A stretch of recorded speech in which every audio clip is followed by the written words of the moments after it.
Je vous prie de bien vouloir m'excuser de ne pas m'être présenté avant de vous proposer autopsie de la justice. Nom, Bernard Tirard, retraité de l'Éducation nationale, adresse, navigue sur le voilier Diogène, à l'étranger, seule résidence sécurisée pour moi. Signe particulier, faiblesse, vomit la lâcheté et la cupidité. Force, espère. Indéterminé, idéaliste, persévérant. Philosophie, l'utopie d'aujourd'hui est la réalité de demain et la vie n'est pas éternelle. Croyance, nous ne sommes pas sur la planète Terre pour passer le temps. Nous avons la responsabilité du monde que nous laisserons à nos enfants et l'indifférence à les mains tachées de sang. Activité, plus de 20 années de pratique de l'aïkido dont la définition voie de l'harmonie ne peut que séduire. Espérer me consacrer aux arts dans la deuxième partie de vie, mais confronté au vol de propriétés et maisons de mon voisin, vulnérable, par des promoteurs et notaires, je me vois contraint à une activité juridique. Confronté aux invraisemblables dysfonctionnements de l'institution judiciaire et l'atteinte manifeste aux droits de l'homme, je me vois contraint de résister.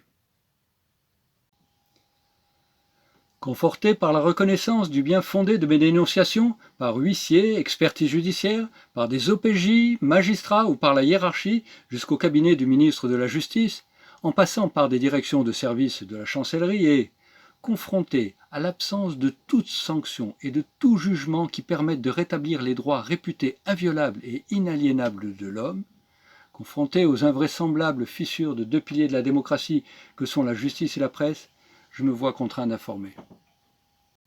Quelques exemples d'informations. Quand j'ai croisé des journalistes consciencieux. Bienvenue à tous, ravi de vous retrouver pour votre édition Atlantique. C'est une affaire qui dure depuis de longues années. À Saint-Pierre, sur l'île d'Oléron, un homme remet en cause les conditions dans lesquelles a été réalisée une partie d'une zone commerciale. Il estime en effet que les conditions d'acquisition d'un terrain sont pour le moins troubles et au final, c'est la garde des Sceaux elle-même qui s'apprête à suivre le dossier. Un tableau de Don Quichotte accroché au mur et des centaines de procédures sur la table, toutes déboutées en justice. Voilà à quoi se résument les 10 dernières années de Bernard Tirard.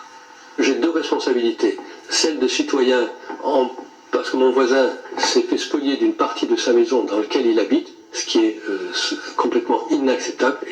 Pour moi, ce serait non-assistance à personne en danger. Et il me paraît inacceptable de laisser faire ce genre de procédé. Il faut suivre la loi et non leur loi, et le droit et non leur droit. Voilà.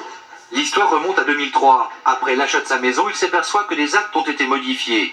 Le chemin de servitude de 5 mètres de large a été déplacé.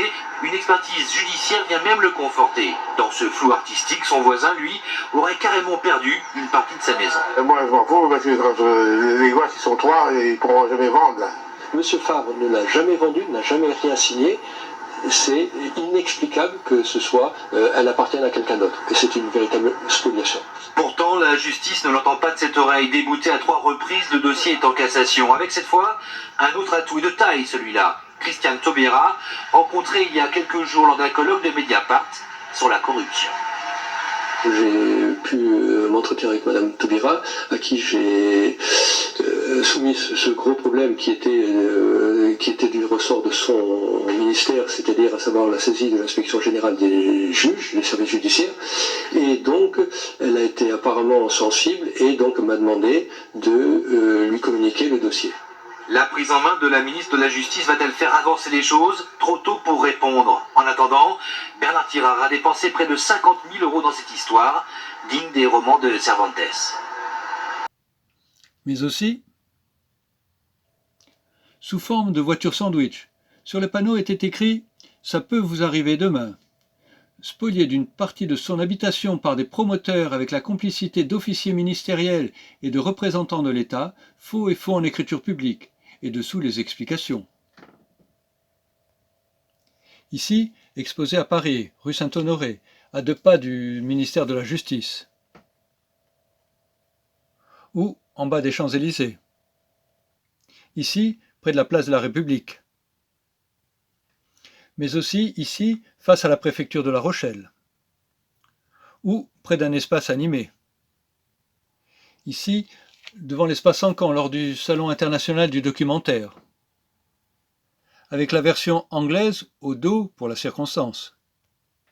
À Saint-Pierre-d'Oléron,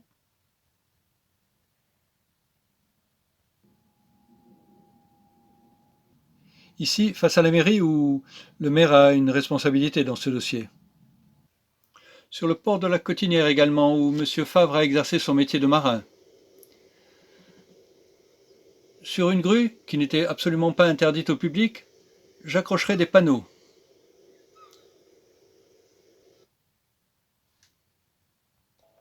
Sur ces panneaux, j'écrirai « Ici je suis en sécurité », ailleurs « État, juge, gendarme, notaire hors la loi, qui reste-t-il pour assurer la protection des droits et des citoyens? Que reste-t-il de la République et du pilier de la démocratie ?»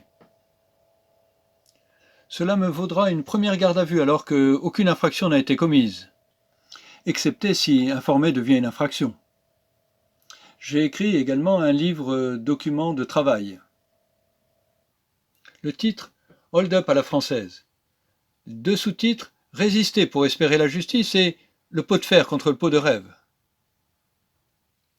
Dans la prolongation de cette information, je me suis permis de publier ces vidéos, Autopsie de la justice. À vous d'être informés, de juger, d'agir, pour permettre une justice indépendante de la criminalité en col blanc et souveraine et non toute puissante, s'affranchissant des lois. Pour que quelques magistrats, officiers ministériels ou de police judiciaire ne discréditent pas les institutions garantes de la paix sociale.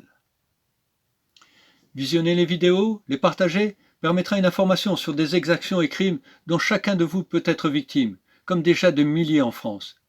Toutes les vidéos sont sur YouTube, le site Impunité Col Blanc, etc. Merci d'avance. À suivre.